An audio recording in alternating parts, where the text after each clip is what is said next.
युवराज Dongre news, सत्य, स्पष्ट, निर्भीड. अजित दादाचा घात करणारा सापडला. अजित दादाचा घात करणारा सापडला. हा व्हिडिओ पूर्ण बघा. रोहित पवारांनी सांगितलं की घात करणारा कोण आहे. हे एक बघा हा बकरी व्हिडिओ. मारून आणि पूजा करून हे 28 तारखेच्या आधीच तिथे टांगली होती. आता फक्त हाडं आणि काही थोड्या प्रमाणात मांस हे तिथं आहे. आम्हाला जी माहिती कळालेली आहे आणि त्याबद्दलचं आम्ही नमूद केलेलं आहे. बारामतीचा एक छोटा कुठला तरी नेता आहे जो खराताच्या सातत्याने संपर्कात होता आणि अजितदादांच्या जे काही पक्षातले प्रमुख जे नेते आहेत जे खराताच्या म्हणजे अजित दादाचा घात हा अशोक खरातनी केला असं वाटत आहे का. रोहित पवार साहेबांचं वक्तव्य असं आहे की 28 जानेवारी 2024 ला अजित पवारचा घात झाला. 27 तारखेला मृतदेह टाकलेला होता. कोणाचा? बकऱ्याचा. ज्या ठिकाणी अजित दादाचा घात झाला त्या ठिकाणी मृतदेह टाकलेला होता. अजित पवारचं घर होतं, ज्या बंगला होता तो देवगिरी बंगला, त्याच्या बाजूने सगळ्या गोष्टी झाल्या होत्या. तंत्रमंत्र केल्या होत्या. त्या अशोक खरातने केले होते. नेमकं काय वाटते म्हणजे हे अशोक खरातचा हे जो कांड केला आहे अशोक खरातनी ह्या तंत्रमंत्रांनी केला का अजित दादाचा, असं वाटत आहे का तुम्हाला. म्हणजे याच्यामध्ये आपण अंधश्रद्धेमध्ये ओळख आहोत असं वाटत नाही का. मग अजित दादाचा घात हा तंत्राने केला की मंत्राने केला की काय न केला. तर विमानाला हे पाळण्यात आलं कोण पाळलं का. म्हणजे अशोक खरातनं तंत्रमंत्र करून विमानाला पाळलं का अजित दादाच्या, ब्लास्ट केलं का, असं पण तुमच्या मनामध्ये डाऊट येत असेल आता. कारण रोहित पवार साहेबांचं वक्तव्य हे अंधश्रद्धेकडे वळवल्या जाते. म्हणजे बकऱ्याची बली दिली, त्या आजूबाजूने गोष्टी केल्या, तंत्र केले, मंत्र केले, हे जे काही दिसून राहिलं हे अंधश्रद्धेकडे वळत आहे का. काय वाटतं तुम्हाला. अजित दादाचा घात हा अशोक खरातनी केला असेल का.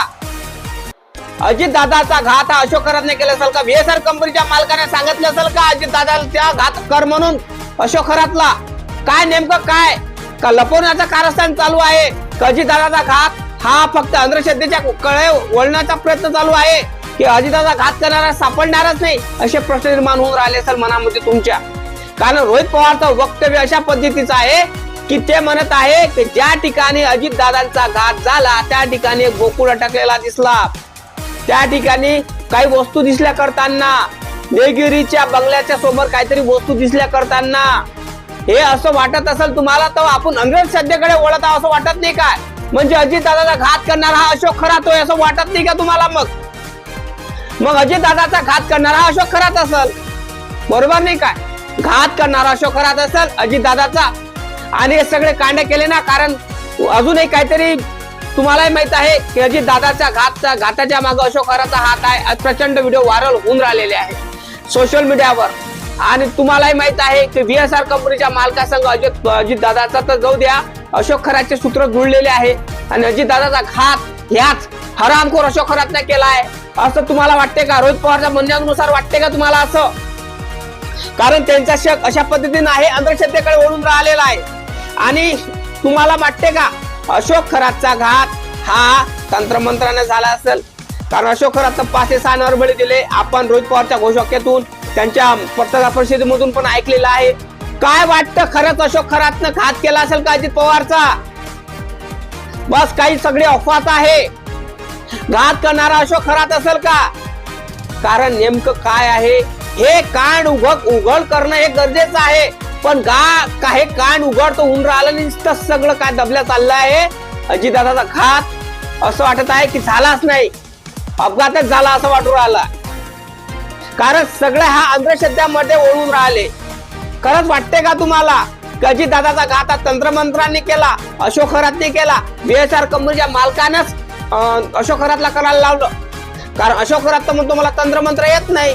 मग ह्या कांडक त्याच्या अकाउंटला ट्रान्सफर झालेले पैसे 27 तारखेपासून त्याच्या अकाउंटला ट्रान्सफर पैसे झाले. जेव्हा अजित पवारचा गेम झाला तेव्हापासून अजित दादाचा गेम झाला तेव्हापासून 5 ते 6 दिवस त्याच्या अकाउंटला ट्रान्सफर पैसे झाले. तर काय वाटतं तुम्हाला. आणि अशोक खरात खोटा बोलून राहिला असेल का. मग हा खोटात बोलून राहिला, खोटा बोलत असेल का मला तंत्रमंत्र येत नाही. नेमकं काय आहे हे सगळं उघड होऊन राहिलं नाही. का होऊन राहिलं नाही कारण सगळं हे याच्यामध्ये मातीत दाबल्यासारखं होऊन राहिलेलं आहे. अजित दादाचा घात कोण केला हे पण माहित होणार नाही असं वाटत आहे मला आता.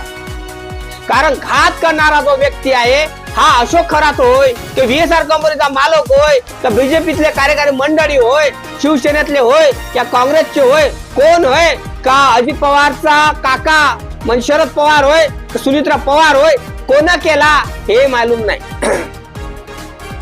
काय वाटतं तुम्हाला, खरंच अजितदादाचा घात झाला का? मग घात झाला कोण केला, काय केला? कारण रोहित पवारचं सांगण्यानुसार आहे की बली दिल्या गेल्या आहे, बकऱ्याची बली दिलेली आहे, तिथं आजूबाजूला मंत्रसंत्र केलेले आहे, टोटका केलेला आहे, का अजित पवारसाठी केला होता काय? हा प्रश्न तर तुमच्या दिमागात येणारच ना. कारण हा प्रश्न कोणालाही सांगतो की अजितदादाचा घात हा तंत्रमंत्राने केला का, कर्णी कोर्टाने केला का, हा प्रश्न निर्माण होतो ना. मग घात करणारा कोण असेल? अशोक खरात होय, VSR कंपनीचा मालक होय, कोण असेल घात करणारा अजित पवारचा? का आढळून राहिला नाही? कारण रोहित पवारचं वक्तव्य हे अंधश्रद्धेकडे वळून राहिलेलं आहे आणि घात करणारा अशोक खरात आहे असं वाटून राहिलेलं आहे. काय वाटतं तुम्हाला? नक्की कमेंट करून सांगा. लाईक करा, चॅनलला सबस्क्राईब करायला विसरू नका.